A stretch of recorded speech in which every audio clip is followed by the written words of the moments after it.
When I realized I had been reborn, the plane already began to jolt violently. Nearby, the crew was distributing parachutes. When they reached me and Sharon Cook, they discovered one of the parachutes was defective. After a moment of hesitation, Eugene Shaw handed me the last working parachute. "Opal, this parachute is for you." Eugene's face was filled with torment as he held out the parachute to me. But instead of taking it, I stepped back and refused firmly. "No need. Eugene, save Sharon first."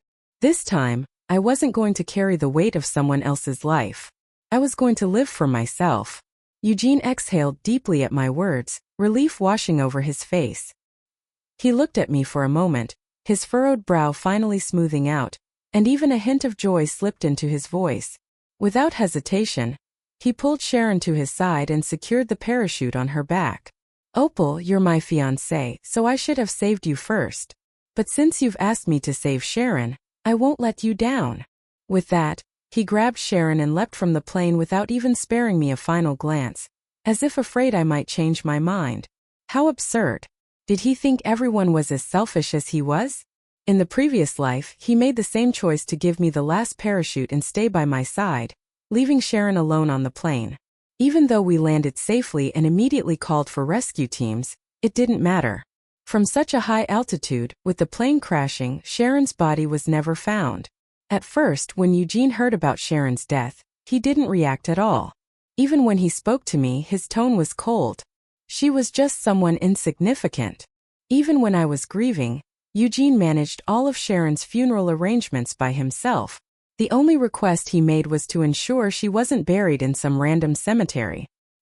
He mentioned that the Cook family estate had a private burial plot with an open space and suggested she could be laid to rest there. Of course, I readily agreed and even considerately asked if he wanted to postpone our wedding. And what did he say to that? He held my hand, gazing at me with a look of deep affection, and said, "Opal, marrying you is my greatest dream. You wouldn't let someone insignificant stand in the way of that, would you?" But later I discovered the truth. It was because of that insignificant person that he rushed to marry me, just to torment me, to make me spend the rest of my life atoning for Sharon's death. But back then, was it me who forced him to make that choice?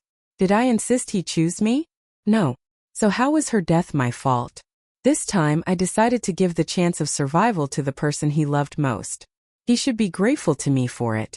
Watching them leap without hesitation, I immediately started figuring out how to save myself. After all, I couldn't trust Eugene to remember me once he reached safety, let alone call for rescue. In 2 lifetimes, the only person who ever mattered to him was my half-sister, Sharon. In my previous life, even though the odds were slim, he contacted the rescue team as soon as he reached a signal. But this time, Sharon was the one with a chance to survive because she had the parachute. I didn't expect Eugene to bother with rescue efforts once he landed. Honestly, I'd be grateful if he didn't publicly declare me dead the moment he hit the ground. After all, in both lifetimes, the only woman he truly loved was Sharon. It was only after we married in my previous life that I discovered the truth. Eugene and Sharon had known each other long before. They met in school as 2 illegitimate children brought back into their families, finding solace in their shared pain and promising to stay by each other's side. The engagement with me was a calculated move. I was the legitimate heiress of the Cook family, and all its future wealth was destined to be mine. So even though Eugene loved Sharon, he chose to save me for the Cook family fortune. In my past life, he deeply regretted that choice. This time I made the choice for him. He should be thanking me. As their figures disappeared from view, I ran straight to the cockpit. In my previous life, Eugene's constant accusations gradually convinced me that the crash, Sharon's death, and everything that followed were all my fault. He led me to believe that I'd stolen her chance at survival. Those feelings of guilt drove me to learn how to fly a plane. I even earned a pilot's license and watched countless simulations of the crash, analyzing every detail. I consulted expert after expert, but their responses to my simulations had always left me stunned. For years, I dreamed of going back to this day, hoping for a chance to rewrite it all. Now, standing in the cockpit, I could hardly contain my excitement. My chance had finally come. Following my previous experience, I fastened the seatbelt and began maneuvering the plane into a slow descent. After all, the crash wasn't an accident. It had everything to do with the upcoming project in Ashford, where the Cook family and the Shaw family were both leading contenders. The plane itself hadn't malfunctioned. The entire incident was orchestrated, with today's crew deliberately planted by a rival family. They claimed it was an error, intentionally sabotaged one of the parachutes, and created chaos to unnerve both families and gain an edge in securing the project. But this time, since I was back, I wasn't going to let history repeat itself. Sitting in the cockpit, I skillfully opened the throttle, took control of the yoke, and adjusted the rudder pedals. The engine roared to life, its hum echoing through the cabin. The plane, which had been plummeting rapidly, gradually stabilized. It even showed signs of leveling out. With steady adjustments, I managed to bring the aircraft back to balance. However, given the altitude lost during the descent, it was impossible to make it to the airport. An emergency landing was my only option. Luckily, the area below wasn't filled with skyscrapers, but a vast expanse of mountains. I carefully guided the plane downward, skimming over treetops that bent and broke under the aircraft's path before it finally came to a halt in a valley between two peaks. Stepping out of the cockpit and onto solid ground, I felt as though I had been reborn. However, the landing site seemed desolate, far removed from any sign of civilization. And as I feared, there was no signal. After several failed attempts to call for help, I decided to take matters into my own hands. Carrying the few supplies left on the plane, I began walking toward the foot of the mountains. The path was rugged and treacherous, and I hadn't gone far before wild grasses scratched at my skin, leaving cuts along my ankles. Blood beaded on my ankle, but I ignored it, pressing on toward the base of the mountain. Finally, I spotted a figure in the distance on a narrow trail. I shouted desperately, "Help! Please wait! Help me!" He heard me and turned around, but the moment I saw his face, I froze in place. Evan. The moment Evan Shaw saw me, his previously relaxed expression darkened as his brows knitted together. Striding toward me, his gaze landed on my injuries, and a flicker of emotion crossed his eyes. Too subtle to pin down. "What happened? How did you end up coming out of the mountains alone?" I explained everything, detailing the events that brought me here. After listening, he let out a long sigh. "Surviving such a disaster means better days are ahead. Come on, let's get your wounds treated." Okay. I thought he'd simply support me as we walked. But instead, he scooped me up into his arms effortlessly and headed toward a car parked at the base of the mountain. Leaning against his chest, I could hear the steady, powerful rhythm of his heartbeat. A faint blush crept onto my cheeks as I spoke shyly. "Evan, you don't have to carry me. I can walk just fine." He only tightened his grip. "The ground's covered in weeds. I don't want you cutting your feet." I had no choice but to let him carry me to the car. He gently set me down in the seat and retrieved a small first aid kit from beneath it. Pulling out a bottle of rubbing alcohol, he carefully dabbed it on my wounds with a cotton pad, his movements tender and deliberate. "Does it hurt?" "Not at all." Watching his concern for me, I clenched my arm tightly with my right hand, determined not to let the tears pooling in my eyes spill over.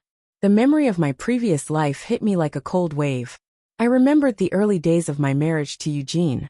At a company gathering, the drinks kept coming, one toast after another. Concerned he might overdo it, I softly urged him to slow down. But instead of listening, he erupted in fury and shoved me into a champagne tower in front of everyone. The glasses came crashing down, shattering as they hit the floor. I fell into the shards, the sharp edges piercing my skin. Blood mingled with the spilled champagne, soaking me as I lay there. I cried out in pain as the staff helped me to my feet. Staring at him in disbelief, I couldn't understand how he could act so cruelly. His eyes held no warmth, and his voice was as cold as ice. "Does it hurt?" "Good. Because when Sharon died, there wasn't even anything left of her. Her pain was 1,000 times worse. No, 1,000,000 times worse. If it weren't for you, if you hadn't taken her parachute, she would still be alive. Opal, this is all your fault." I stood there in front of everyone, enduring his accusations as he crushed me into the dirt. It was at that moment I realized Eugene's love for Sharon ran deep. Marrying me had never been about love. It was all for the Cook family fortune. I let out a bitter laugh, looking at him as if he were the biggest joke I'd ever seen. Eugene, do you really think all of this is my fault? The plane was sabotaged by your rivals, and the parachutes were intentionally tampered with. Yet instead of blaming them, you're blaming me. You're nothing but a coward. With that, I turned and walked away, heading to the hospital alone to tend to my injuries. From that moment on, my relationship with Eugene hit rock bottom. He never missed a chance to belittle me in public, cutting me down whenever he could. But now, here I was with Evan, the friend I'd grown up with, who treated me so gently, as if afraid to hurt me. His touch was light and careful as he dressed my wounds. Taking a deep breath, I forced my voice to sound steady. Thank you, Evan. He suddenly looked up, his hand resting on my ankle, his expression serious.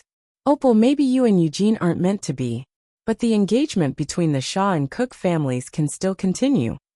I stared at him shocked. Evan, what are you trying to say? He pulled back his hand abruptly, slipping my shoe back on, and avoiding the topic entirely. Nothing. Let's get you home, all right? I hesitated, my chest tight with conflicting emotions. Deep down, I knew I didn't want to go home. My parents' marriage was nothing more than a calculated merger, a strategic partnership that led to my existence. But after I was born, they each went on to find their real soulmates elsewhere. Though they both agreed to leave the family assets to me, neither of them showed me any real affection. As for Eugene, in my previous life, after we married, he never once introduced me at any formal occasion. He wouldn't even touch me. When others asked about me, he would mock me with disdain. Eventually, after fully taking control of both companies, he cut me off completely. No dividends, no shares, not even a monthly allowance. So now, as Evan carefully tended to my wounds, I couldn't resist tugging on his sleeve and whining softly. I don't want to go home. Can I stay with you for a few days? When he didn't immediately respond, I looked up at him with wide, innocent eyes, putting on my best pitiful expression. In my previous life, Evan had left the country not long after this, and we hadn't had much contact. But when he found out I was getting divorced, he returned without hesitation to help me. Whether it was in that life or this one, he had always been there for me. Seeing my pleading expression, Evan suddenly leaned in, his intense gaze locking on mine. His breath warmed my ear as he murmured, "Are you sure? Staying with me comes at a cost." Startled by the sudden closeness, I instinctively stepped back. But the crisp cedarwood scent clinging to him was so intoxicating that I felt slightly dizzy. "Yes, it doesn't matter what the cost is." "Really?" "Yes, really." I met his gaze with determination, my tone resolute. At that, a smile broke across his face. For a moment, the atmosphere felt charged, almost intimate, and I thought we might actually kiss. But then he suddenly pulled back, gently ruffling my hair. "Remember what you said." "All right." In the end, though, I still went home. The car sped along the road, but as we passed a gas station, I tugged on Evan's hand, playfully asking for ice cream. That was when I saw Eugene with the rescue team he had organized. "Opal, it's really you. Are you okay?" When Eugene saw me, disbelief flickered in his eyes before being replaced by obvious relief and joy. However, I gave him only a cold glance, keeping my grip on Evan's hand firm. What could possibly happen to me? Eugene stared at me in shock, clearly struggling to comprehend how I had survived a fall from thousands of feet in the air.